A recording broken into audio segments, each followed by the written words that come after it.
Have you ever received a phone call or email, text, or even seen a commercial promising fast, easy, guaranteed returns, hassle free on your money? If you have, that means someone was about to be scammed. Welcome, this is Grace, and on today's Wealth and Wellness channel, we are going to discuss the what, why, when, where, how of scams and scamming in general. So stay tuned to the very end because this topic is really important for all of us. According to the Better Business Bureau, they say 1 in 10 adults experience scams. And I don't believe that number at all. You know why? Because most times we might not even report that we've been scammed.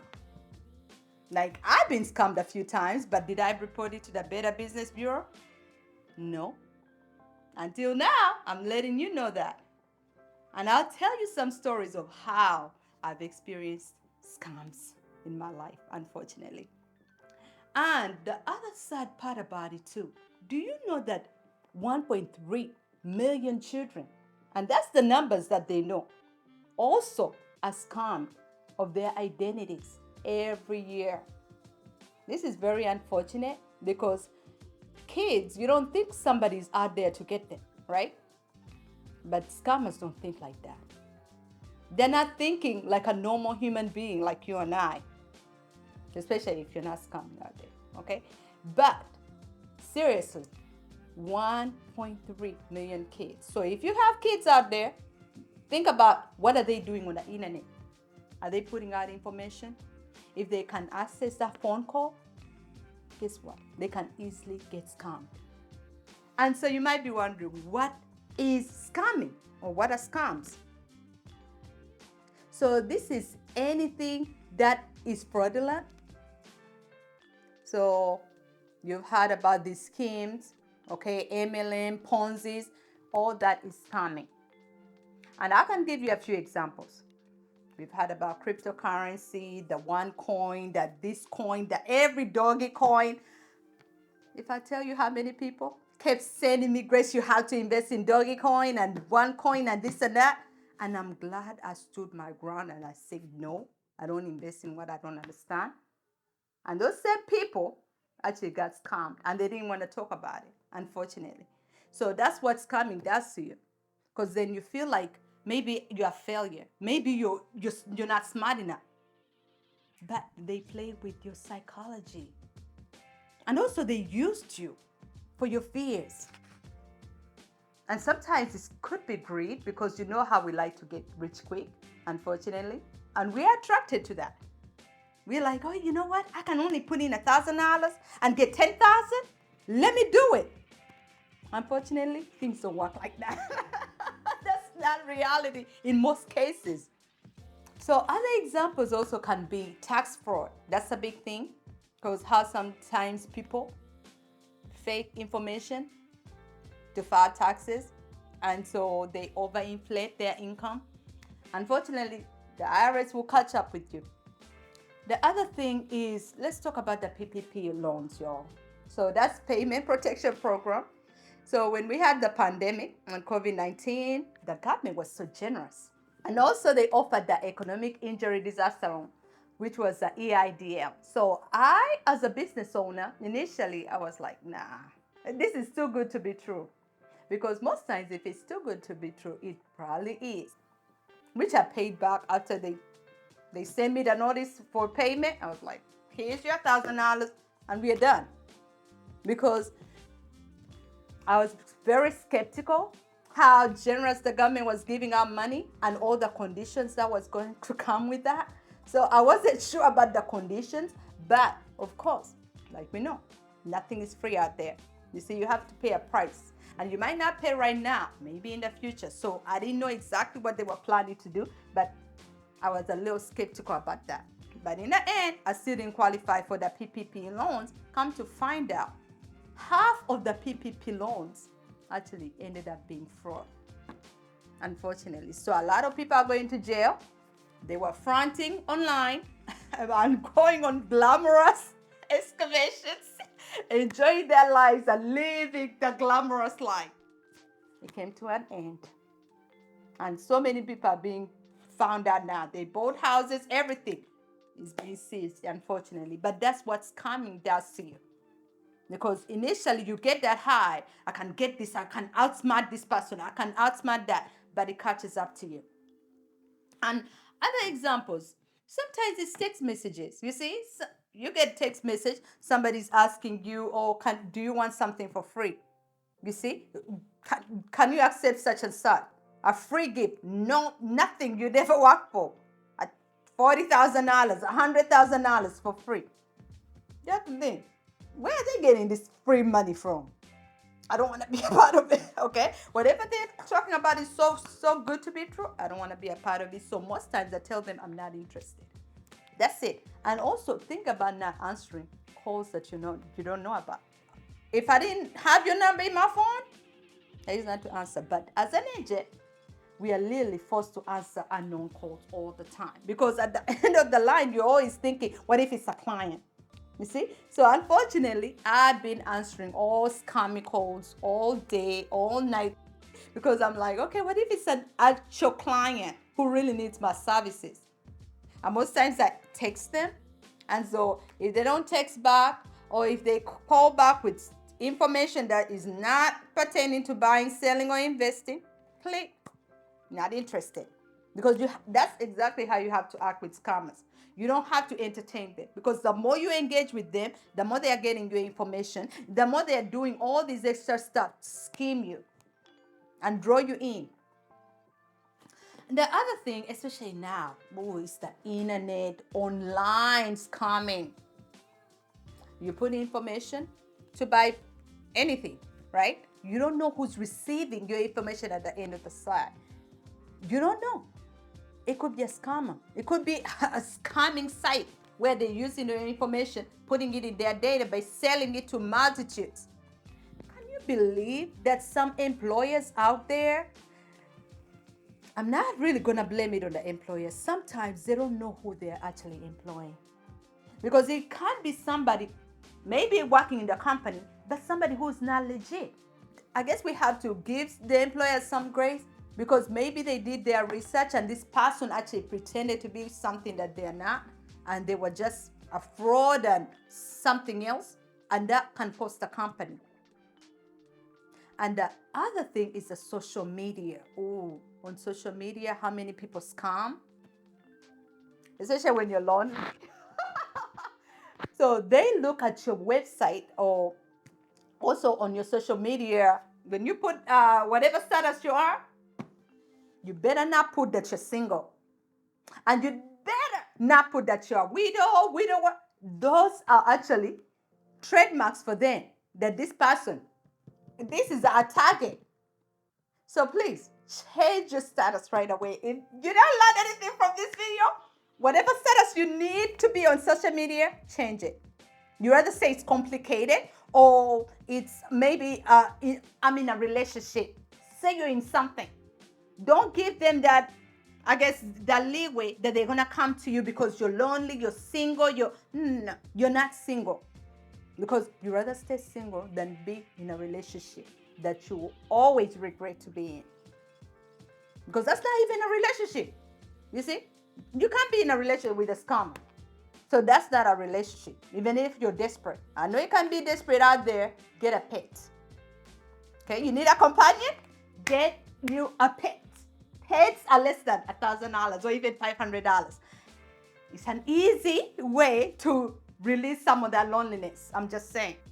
A lot of women, and actually men, are dealing with that right now. Being scammed left and right from the internet. And most of the people they are talking to, they cannot even, you see, they can't even get to meet them. They can't even recognize them. They're just embezzling their money all over the world. And these people are left stranded.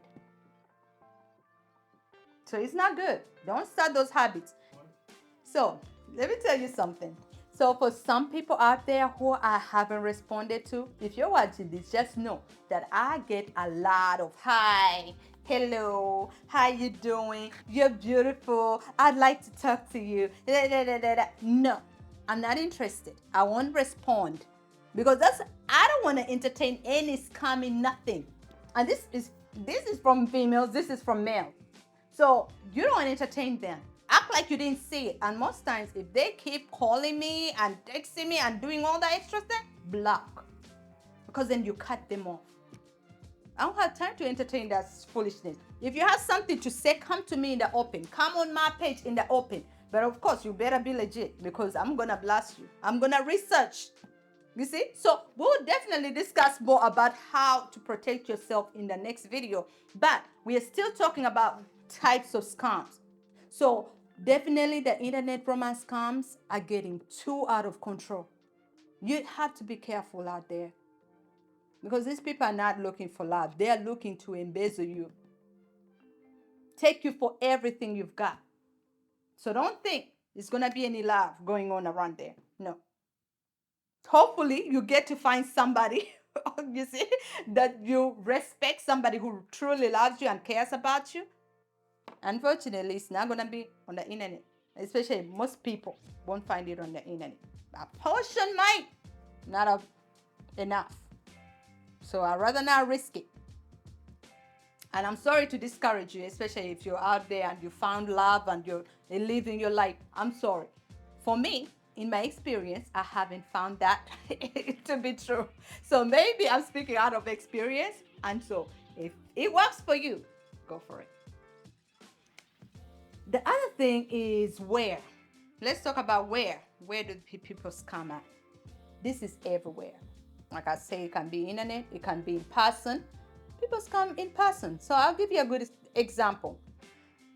I was a kid, long time ago. We were walking towards the taxi park, not even 5 miles, 2 miles from the city. Walking towards the taxi park, me and my dad, and while walking, we see this lady, right? She's frail, she has a little wooden stick, she's acting like she can't walk, okay? So she's like Sebo, that means sir in Luganda. And so I tell my dad, Daddy, that umchala twetaga, right? That the older lady is calling her for us. And when he turns and we go towards this older lady, this lady tells us this big story. Guess what the story was?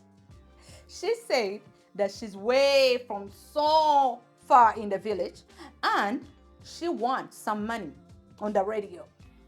Right? So she had this little paper that they sent her, and now she came to claim her money. The problem is, it's a Friday evening, and she can't claim the money until Monday.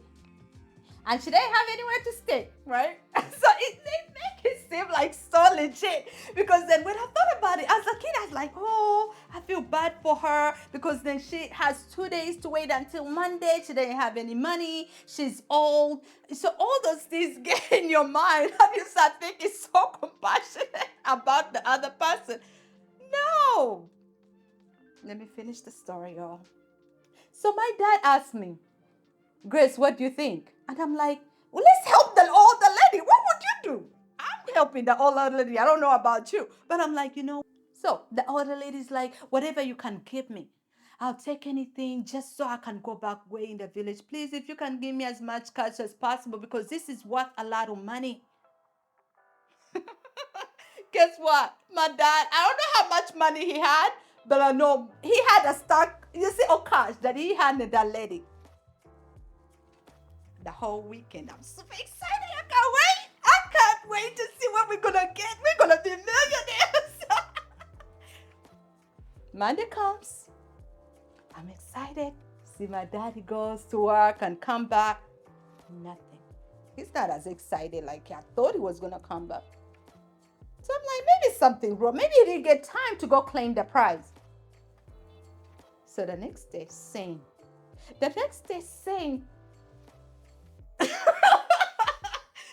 Scam took away my excitement the whole week. So I was like, did my dad get the money? Because then I was like, did my dad take the money all for himself and doesn't want to share with us?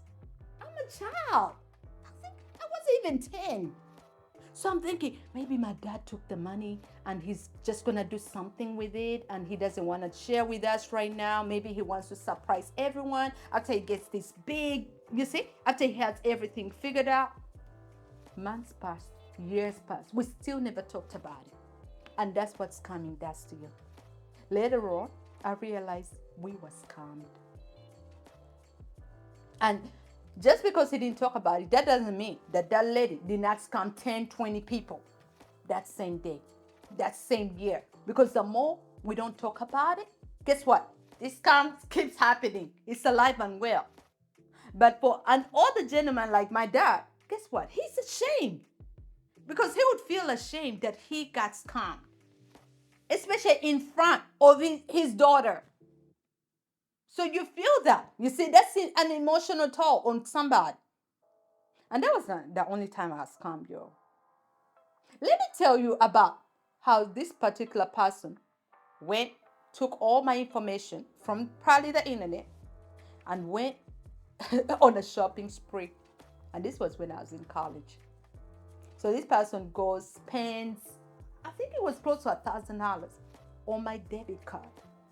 I only had one debit card, no credit cards. I just started school at Southeastern.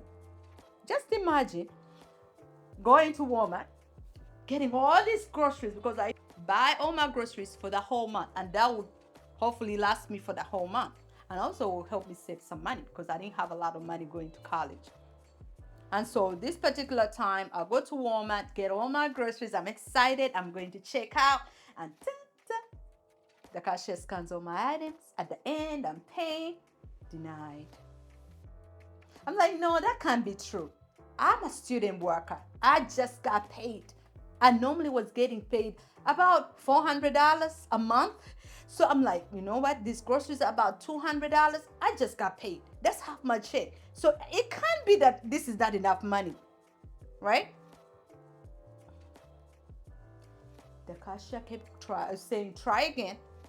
At the end, the cashier was just so impatient. She said, it says insufficient funds in front of everybody. I was so embarrassed. I was like, everybody looking at me because she like blotted out.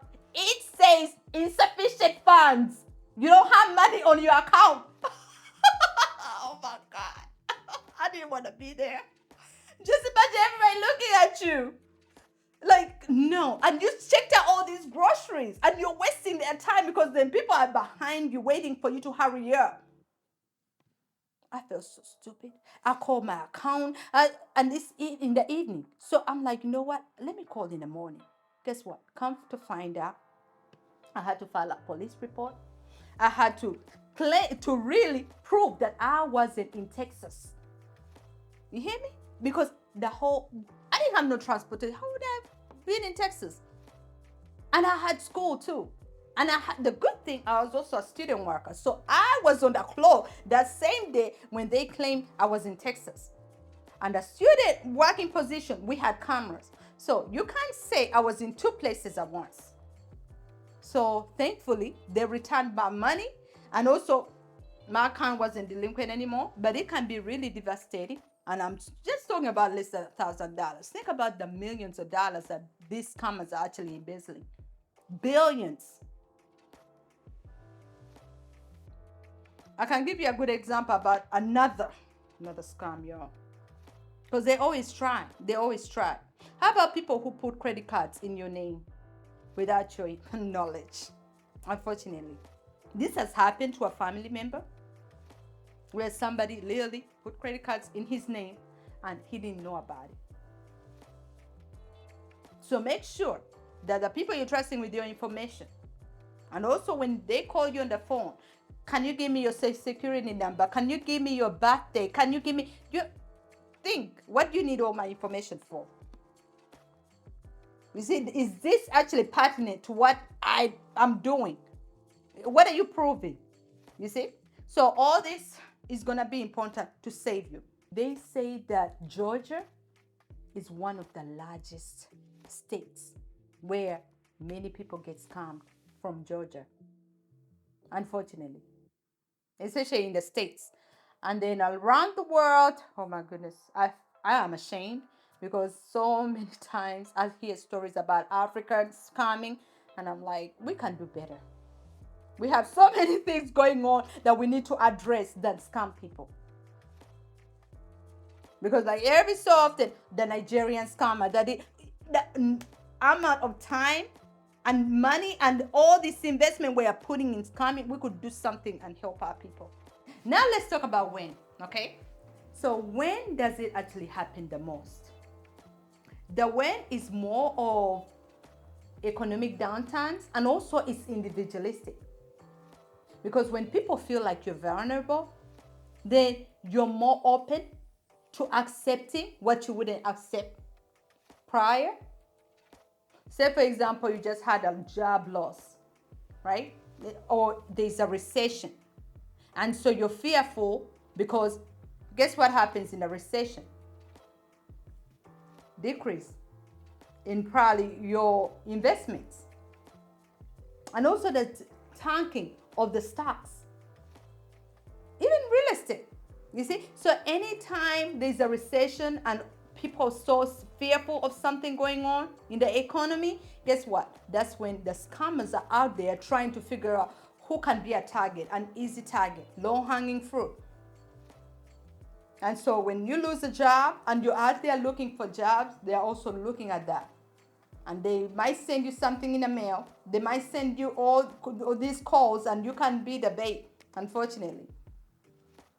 Or if there's somebody in the family who died, you see, you're dealing with death, you're grieving, and sometimes they use that. So make sure that when people approach you, especially this, you have to do this right now, very fast. I always give things 24 hours. See, give yourself 24 hours to think about it, to find a trusted individual that you can talk to. Because sometimes they can tell you don't discuss this with anybody. They know all these tricks. But give yourself 24 hours to think about it. And if they can't wait for 24 hours, it wasn't worth it. You see? So trust me, give yourself time and do not rush this process. You have to evaluate yourself. Are you the person who wants to get rich quick? Because we always blame everybody else, but we have to take ourselves accountable. I can give you a good example how I changed my mindset, and that's why I'm like very skeptical about things being too good to be true. I started knowing and learning the value of money. You see? And also, I say learning the value of my hard work. And knowing that nothing is free. Because we've been told there is so many good, easy, free things. And it's good to have that. You see, we have to have faith in humanity. The problem is most of that ends up harming us. So evaluate yourself. Are you get rich quick? For kids, there's this marshmallow test, right? When, I don't know if you've heard about it, where it's like they gave these kids marshmallows and then they told them not to eat it and wait for a certain amount of time. And those kids who actually ate the marshmallow fast enough, okay, eventually when they follow them later in life, those kids do not save money, right? They don't have the patience to save and wait on things. But the ones who waited actually have patience. But I'm not saying that those kids, when they are young, who didn't have the patience can't have patience later, because everything is a habit. So sometimes we have to develop that muscle by doing. So if you wasn't maybe aware of nothing is free, then you need to start thinking about that. Evaluate your mindset. Are you always think about, I want to get away with stuff? You see, what is the quickest thing I can do? Not putting in the work, right? You won't make it, because they're going to scam you, unfortunately, because you're an easy target. You're already really, you're attractive to them, and you're making it easier for them also. So that's the why you are accepting those scams, or even very susceptible to being scammed. The other why include too much self-confidence, thinking that you can never be scammed. You're too good for this. You're educated. You're this. You're that. Sometimes you have to be humble. Just know that these people are working way harder to scam you. So think about, okay, I don't know everything, but I can research it. I can find out information. If it's too good to be true, like I've been mentioning, it probably is. So learn as you go. I watch a lot of American Greed, the show American Greed, and I'm always surprised how sometimes we fall prey, and a lot of people do. Billions. You've heard of Barney Madoff. That was the biggest scammer in the US. Unfortunately, he took advantage of billions of people, whereby it actually, this scam was like over $1 billion. Unfortunately. So you can imagine, if all these smart people were able to be scammed, you're also at risk of being scammed.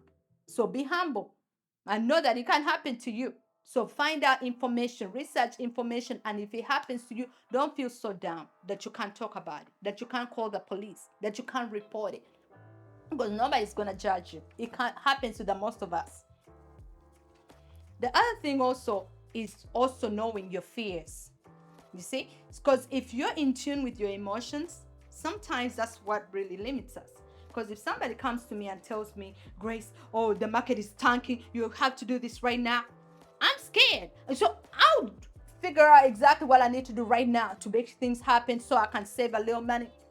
But if you know your emotions and you're in control of your emotions, nothing somebody says is going to change what I think about what I'm doing.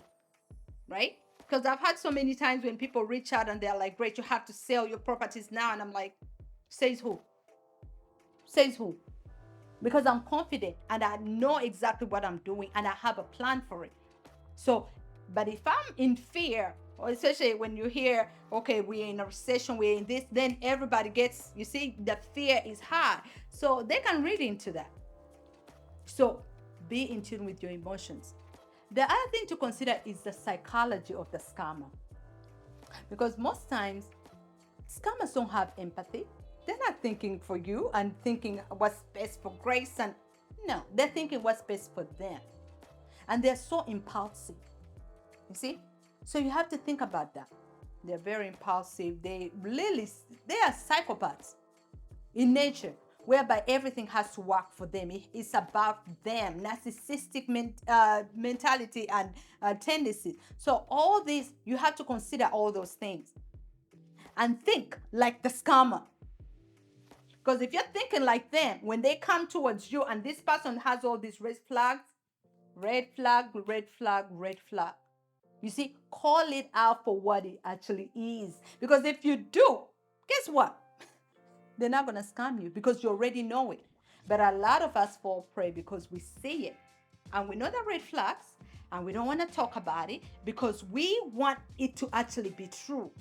We want this investment to actually be true, right? We've heard about this lady out there who's talking about she's $100 million trucker. I'm like, and you have all these delinquencies and you have all these things going on. You see, you're not paying your rent, but you're $100 million trucker. I'd like to believe it's true because the first time I heard about her, I was like, a black woman? I'm proud of her. But then I had to do my research. I'm like, how much do truckers make and how many trucks do you need to do to have? And because that's the kind of person I am. I need to dig down on the numbers. And the numbers sound too good to be true?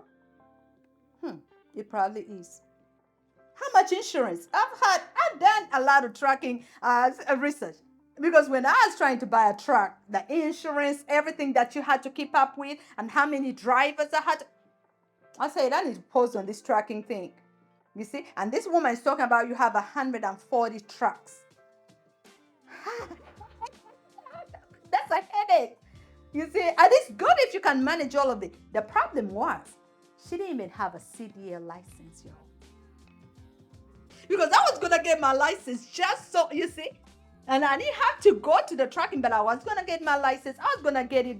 That's how you actually run a legitimate business. You have to know at least something about the business. You can't just be like, oh, this is just, I'm just calling pretty much a dispatching service. It doesn't work like that. And get millions of dollars just dispatching? Good for you. That's too good to be true. Okay, and so many people out there. How about in real estate? Real estate particularly has got a bad rep. Any and everybody is a guru. You see, the problem is most times these people are selling you a lifestyle. they're not actually in the actual business. And those who are actually in the actual business sometimes don't have time to be here recording. You see, that's why it's been tough for me to record. And then I try to put out a course, which I'm still in the work. Do you know how long it takes? I gotta edit it, and I have to make sure this is exactly the information I have to share with the community. And I have to also balance everything else in my life. And also, if I put out a course, guess what? I have to be available to my clients so I can be a resource. So all that takes time, and it's not the quick, okay, you're gonna get this course in 30 days and you're gonna get this and this and this. No, there are no guarantees in real estate. You're not gonna get this and this and that. You see, there's no guarantee in any investment. So you just have to make sure that you share information with people, and particularly why I say a course. At first I wasn't interested in starting a course because of a few reasons. Let me explain. Most times, people don't take us seriously if we give our information for free. So I've been educating, literally, I've been talking about real estate since 2016, 2017. With my friends, with anybody who would care to listen. When I go to work, when I graduated and I was a nurse, I'd work. Literally, it would be a room of nurses and some doctors and residents listening to me talk about real estate. You see, that's how passionate I've been about educating. People reaching out on Facebook, on my inbox, on TikTok, asking me all these questions about real estate, and I'm always in the groups answering, always answering. They reach out in my inbox, they answer, can we call you directly? So I've been offering a lot of free services and consultation for free for years. And then one thing that also I thought about, people are calling me trying to meet me in person now. So I'm like, if you're coming all the way to meet me in person, that's time and money you're wasting to come meet me personally. And I can't do everything that I could do in a course, right? Because I'm not going to show you, there's this lady who recently showed up from Maryland.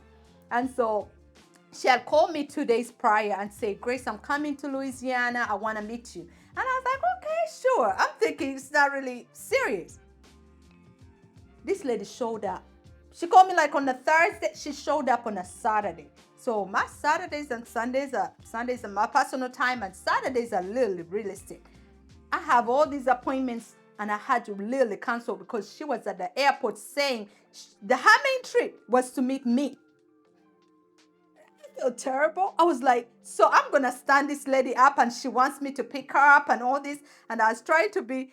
The Ugandan in me was like, you know what, Grace, you gotta cancel this appointment, because then this lady came all the way from Maryland, paid her ticket just to come see you. But I was like, next time I have to make sure I communicate better. We need to have this appointment. You see, we need to have these things in place. We can't just, in fact, I even told her that. I was like, you know what, we are not in Uganda. Because in Uganda, where I'm from, y'all, we're so polite. In us, if somebody just shows up on your doorstep, you just take them in anytime, any day, for however long. Just another problem. No, because we've had visitors for months who never left. That's another story for it. Another day, because you're going to have to hear this story. But that's how polite we are. But I even told her I didn't have a lot of time to just deal with her that same day. So I literally met her at the airport and explained to her my schedule is busy for the weekend, but I'll book an Airbnb and I can talk to her over the phone. But I wasn't going to spend the whole day with her because I had other things going on that whole day. But the great thing is we did get to meet. And I did get to talk to her for an hour or so before she actually decided to go back to Maryland. Because she figured, okay, if I'm not going to be with you the whole time, then I'll probably have to go back and that. I understand. But that's why we have to have a course. And so a lot of courses out there are really not the courses that you might think, because they're really not in the real estate. You see? So whatever they are selling is not actual. They probably research information online or so got the course from somebody else, and they are selling something that they don't have no idea about. So when I'm telling you information on this channel, it's because it's something I believe in. And even as an agent, I tell people things I believe in. So if they listen, that's great. If they don't, that's great too. Because I've had so many people reach out and like, Grace, you are right. Well, you should have listened. Anywho, I don't judge, so everybody's free to make their decisions. They have the autonomy to do that. And so the why is really important. Figure out, dig down. Why are you susceptible to being scammed? Do you want the quick money that you haven't worked for? Because then you are a big target. Are you fearful? Right? You don't know, or maybe you're like, okay, I'm so naive. I don't know how people are. People are so good, because I used to be that kind of person, yo. I'm so nice. Okay, I used to get that people would tell me, Grace, you're so nice. I'm not still, but I know better, and I'm learning from my mistakes, and I'm learning from those. Everything that ever happened to me, I try to use it as a lesson. How can it help me in the future, whereby whatever bad thing doesn't happen again? Because if those things keep happening and happening and happening, do you know what they say about that? They say it's because you did not get the lesson the first time. So learn from those lessons. So thanks again for watching today, y'all, because a lot of us have been really taken advantage of, unfortunately. So I'm hoping that you found this video helpful, because it's not easy out here, especially now in this recession. So be careful who you're giving your information to. Look at those red flags. Don't ignore them. God is actually protecting you. Always trust your instinct. Okay, if it's so good to be true, always remember that it actually is, because you end up paying a high ticket price for it if you don't listen. And so many things I've mentioned in this video. And if this ever happened to you, please mention in the comments below, and we can continue this discussion. Until next time, stay blessed.